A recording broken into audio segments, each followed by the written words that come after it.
Welcome back to my YouTube channel. My name is Sukaja, and if you've been here for a while, thank you so much for sticking around. I know I haven't been the most active in the last few months, but I intend to be very active going forward in terms of posting my bookish updates. Why do I feel like I've said this before? Moving on to the topic of this video. Today I'm going to talk to you about the 3 books that I read recently that have really been interesting reads. Without further ado, let's deep dive into the books that I read recently. So the first one I read is Advice on Love and Life from Someone Who's Been There by Cheryl. Cheryl is a very famous writer. I think Into the Wild was a great reading experience where she talks about her efforts to hike the Pacific Crest Trail, which is a very challenging trek, and she really roughs it out. And I was really intrigued after reading that book. Little did I know that she's also worked as an advice columnist for one of the most important newspapers. In this book is a compilation of all the advice she's ever given. So the name of the column was Dear Sugar, and Sugar is the alias that she employed for all purposes, and she wrote to a lot of people who had written anonymously to her seeking advice. She wrote back and gave them a lot of advice. Now, Cheryl is somebody who's gone through life and it's not been very easy for her. She's gone through life literally roughing it out from the start and really had to make her way on her own, make it big, right? So she's in the right position to give the advice, and never does it ever feel preachy or pretentious. I think it comes straight from her heart. Reading her letters, it was quite evident that she's someone who genuinely wants to do good in the world and touch people's lives and leave a positive impact and try to help them in any way she can. So in this book there are a range of letters, and many of them would probably make you tear up. What I felt that really stood out is some of these are really written so well. Like, her writing is so beautiful. She is just able to not beat around the bush and come to the point very quickly. When she writes, she uses a good set of analogies and she makes it very understandable to the person whom she doesn't know very well, but she tries her best to analyze beforehand before she gives the advice and things like that. So some of the letters are really long and some of the letters are quite short, but I think majority of them are really short letters. This is a good choice to pick up if you're reading on the go, like I have been in the past few months.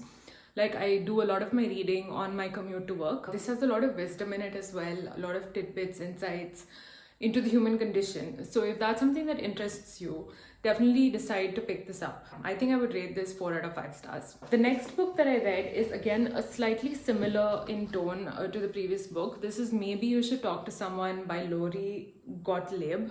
So this book is again non-fiction and something that deals with therapy, both on the side of the therapist as well as from the lens outside, right? So you get a double perspective on therapy when you read this book.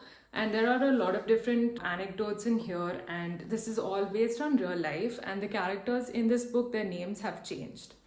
So you do meet a whole range of characters, all of them flawed, all of them struggling with their own trials and tribulations, all of them very human in that sense. This book is quite thick, so I did spend a good amount of time reading this. Never did it feel really boring and stuff. I think it's a little slow to pick up, but once it does pick up, you will find that you are quite pulled into the narratives. It gives you a really good insight into what therapy is all about, how it's done, the amount of training that a therapist needs to have undergone before they can even become a proper practicing counselor is something that really stands out in this book. The different tactics that they utilize. She has a way of inserting these tactics in conversation, and in this book as well, it's just within the flow of conversation that she tries to kind of get people to be comfortable and all of that. And she herself, the author herself, ends up taking therapy as well because she's going through her own issues in her life that she needs some more clarity on.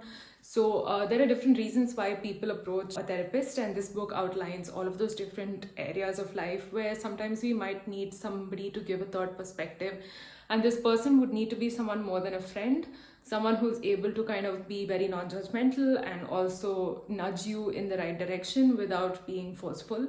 So it's a very interesting look at the whole concept of counseling and how a lot of people can benefit from it. So it's very pro counseling, and I think it removes a lot of stigma. When you read this book, you realize, that it's really not as complicated as, everyone makes it out to be.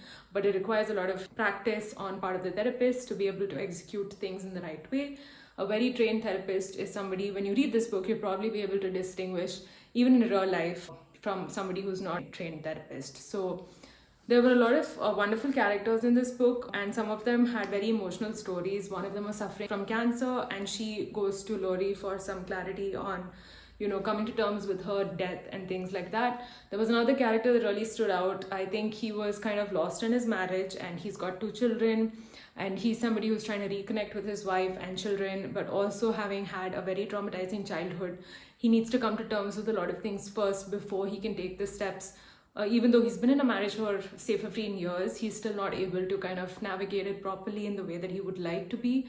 Like, he's not being a very good father, and he's not being a very good partner. So he approaches therapy for that. With regards to the author herself, she's someone who's just had a recent breakup, and she's really finding it very difficult to cope because her previous boyfriend was someone who was about to propose to her, and all of a sudden he kind of withdraws and leaves her hanging, and that makes her want to come to terms with why did he do that. And that's why she approaches the therapist, and he kind of becomes this really important figure in her life, because without his intervention there is no chance that she could have possibly figured out all of that on her own. She's able to come to terms with what happened, and she's also able to look back on her life and see how much progress she's made just by learning how to do therapy for others. She's also learned a lot of tactics in training her own mind and in training her own psyche to kind of overcome a lot of situations socially and personally. Even if you're a therapist, you can't do therapy for yourself. It's very important to get that outside perspective, and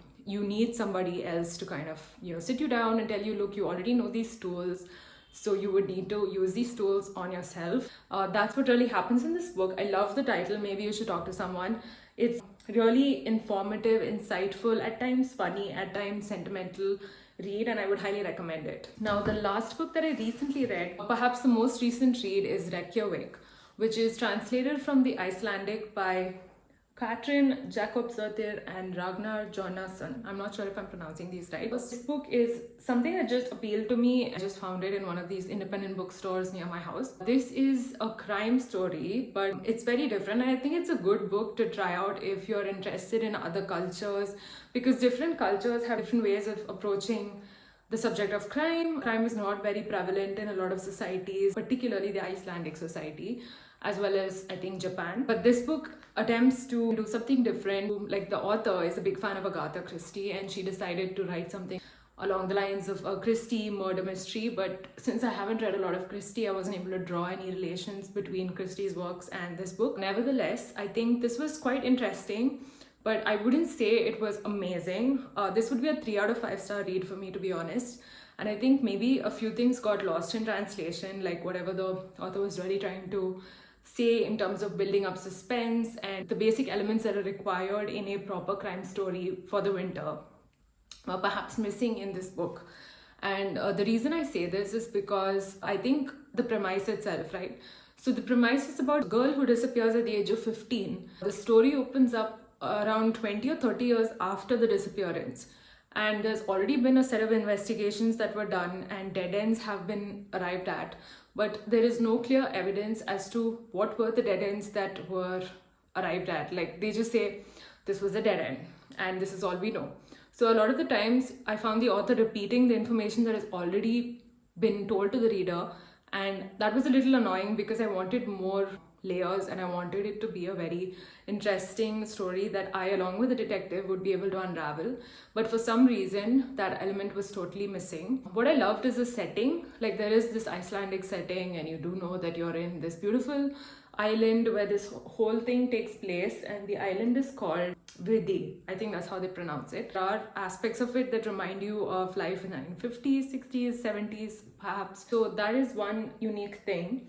But overall, I didn't find it to be really mind-blowing. I think she's a fan of Edgar Allan Poe as well, and we are aware of Edgar Allan Poe's deductive reasoning method when it comes to mysteries and things like that. But I didn't find that as well here, even though she did allude to him a couple of times. So basically, this woman disappears on an island 15 years ago. She's working for a couple, and they're both lawyers, and they're well-to-do, and pretty much everybody knows everybody in Iceland, okay? So it's quite challenging to really create a suspenseful murder mystery and pull that off, right?